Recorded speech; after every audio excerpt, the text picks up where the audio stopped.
Hi folks, welcome back to Stacey Can. Today I'm making watermelon rind pickles. Great way to use up all of your watermelon, except for the peeling. More on that in a bit. What the ingredients that you're going to need are 4 quarts of 1-inch cubed watermelon rinds, which the recipe says about 8 pounds. And I'm using the Ball Blue Book Guide to Preserving Over 500 Recipes. Great recipe book to have in your library. Any of the Ball canning books are fantastic, but make sure it's the most recent publication, as things do change and tested recipes change too. So keep that in mind. As you can see, I've already cut it all up, and that's because, and I did it last night because you need to soak the cubed rinds in a brine overnight for 8 to 12 hours. So more on that in a second. And the other ingredients that you will need is a cup of pickling salt, 8 quarts of water divided. 4 of those quarts go in for the with the saltwater brine, so that's why you have the pickling salt to mix it all together in the brine the night before. You want to stir it, dissolve the salt water together, the salt in the water, and then put your cut of brines in there and store it overnight. So that's what you're using that for.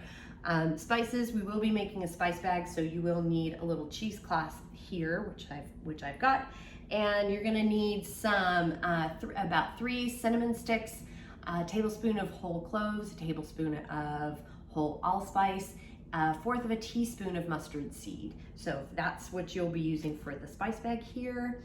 And then 7 cups of sugar, that's a lot. A 1/2 of a lemon that's thinly sliced. This is about a medium-sized lemon, so but it's a 1/2 a cup.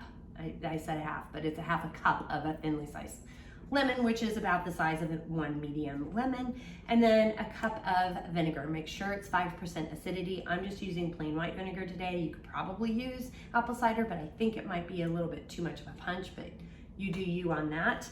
So I'm just using the white vinegar, but again, make sure it's 5% acidity. I have your rice vinegars and such are often just 3%, so double check that before purchasing and before using. Tools you're gonna need. You're definitely gonna need a big knife to cut up your watermelon into 1-inch slices, and then you will need a paring knife to kind of further trim that down, and then also most definitely a vegetable peeler. If you're that talented with a paring knife, great, but I find the vegetable peeler works really well to peel the dark rind, the dark skin off of the rind itself. So, and that you do toss. The other ingredients or tools that you're gonna need are your, we will be bubbling today, so you'll need your chopstick, your Headspace tool, your lid lifter, your jar lifter, and your funnel, as well as, or your ladle, as well as a funnel. I am using, because I don't quite have enough of, I don't have 8 quarts or 4 quarts of this, so I'm just using my small stock pot, and because this recipe says it makes 6 pints. I probably will end up with 3, maybe a little over 3 pints with the amount of rind I have, so we're just gonna go with it and see what happens. So I do have my stock pot, and I am using this fun little thing at the bottom of the stock pot to put my jars on to keep them elevated so they're properly circulation of hot water going through around the whole entire jar. And I do have my ruler to help make sure that I have at least 1 inch of water over the top of the jars once I get them in here. That'll be very, very important. You can also use your rings if you want to raise up the jars from the bottom of the pan. So with all of that, let's go ahead and get started. After you cut your watermelon into inch-size slices, go ahead and set it down like so, and then you just want to cut around and get as much of the pink off as you can. Slice that up and use it for eating, which is what I'm doing. And once you've removed as much of the pink flesh from the rind, you can use a paring knife to get the rest of it off, or as much of it off as you possibly can. And you can also use your vegetable peeler and just sort of peel it down a little bit to get as much of that rind off, of the pink off, as you can. does a pretty good job of doing that in a thin layer without removing the white part. And then just take your vegetable peeler, grab the edge corner like this, and then hold on to it once you get it gripped, because as soon as you start peeling off the rind, this part, it's gonna get harder to hold on to. So I've found if you just kind of hold on tight, just, you know, dig your hands in and just give it a good peel, and just little hunks at a time if need be. And especially once you get the edges off, it's really hard to hold on to. So I have found if I just kind of get that first little section off here and then grip it with my fingers like so,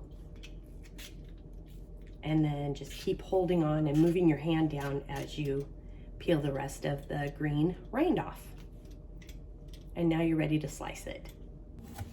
You just slice it into 1-inch size pieces and into your salted water. I'm now going to drain and rinse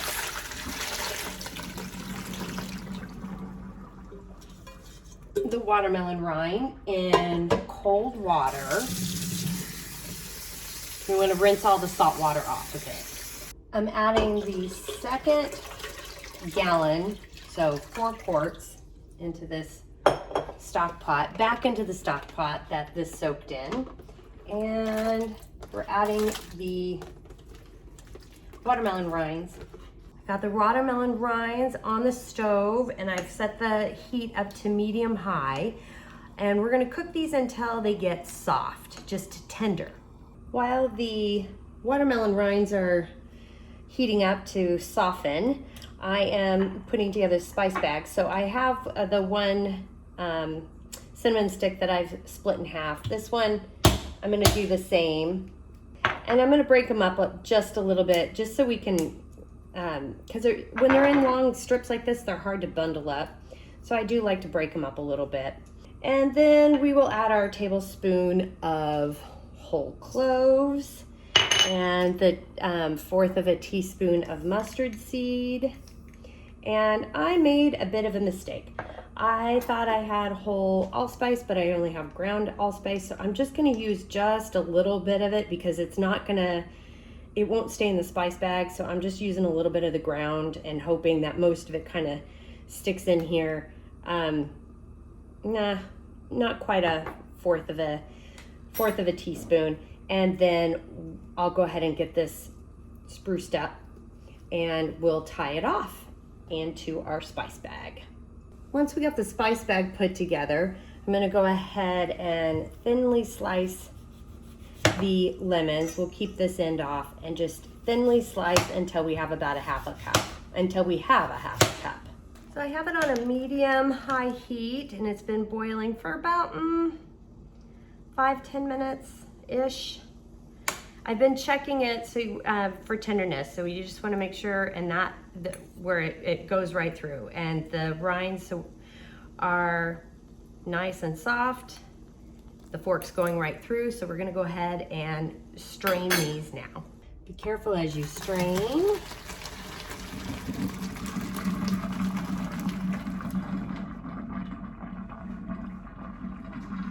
Okay, and now we're just gonna leave these here until we get the other sugar mixture put together. Now we're gonna add the sugar, the vinegar, the cup of vinegar here, the lemon slices, and the spice bag. We're gonna bring it to a boil, and when it comes to a boil, we'll go ahead and put the rinds back in. So we brought this mixture to a boil, and now I've dropped it down to a simmer, and I've set the timer for 10 minutes to simmer this before we add the rinds. The 10-minute timer has gone off for the simmer, and so we're gonna add the watermelon rind here, giving it a stir. Now we're gonna simmer it until the rinds themselves turn transparent. So we need to wait until the rinds are transparent. You see, this one is definitely transparent. This one isn't quite there yet. So I'm waiting until most of them are pretty transparent before we start jarring them up. See that one's got a minute to go. All right, we are good to go here. I am carefully pulling out the spice bag. All right, I got my paper towel here. We've got it all. It's about as transparent as we're gonna get. I think there's a few in there that are still not quite there, but I'm gonna go for it anyway. Gonna gently take out a jar. We're gonna fill our jar. We're doing a 1/2 inch headspace today. And we are bubbling, so make sure you just go around the edges. And I'm gonna check the headspace. We do need a little more here. I'm using my lid water to clean the rims, making sure it's very good. When it's really sticky like this, I like to really make sure, when you're using a sugar brine, I like to make sure that the lids are very, very clean. And the rings, and we're just doing it to fingertip tight. Fingertip tight and just like a 1/2 inch more. And these are hot, so be careful. And then into the canner they go. So I've got all the jars in the canner here, and I've got the heat up to high, and once it comes to rolling boil, I'm gonna set the timer for 10 minutes. Got a rolling boil, so I've set the timer for 10 minutes. The 10-minute timer has gone off, so I'm gonna go ahead and I cut the heat and taking the lid off, and we're gonna let these jars sit in the pot here for 5 minutes before removing them to let the foods settle into the jars for a better seal. 5-minute timer has gone off for these jars to set, so we're gonna go ahead and take them out of the canner or the stock pot. And remember, when you take them out, you just go up and over. We already have one that's sealed. I don't know if you heard the pop or not. You take them up and over, but don't tip them. And then we got the little baby one in here. Just look how pretty that is. Ooh, that one's sealed. And this is how you make watermelon rind pickles.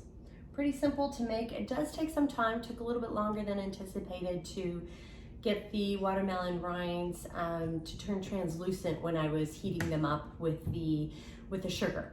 So just keep that in mind in your planning as you plan for your canning. And the recipe is down below, and please like and subscribe when you have a moment as well. That does help. And if you have any questions, comments, suggestions, feedback, concerns, by all means, please reach out to me. I'm on Facebook at Stacey Can. You can at me on Instagram and TikTok at Stacey Can.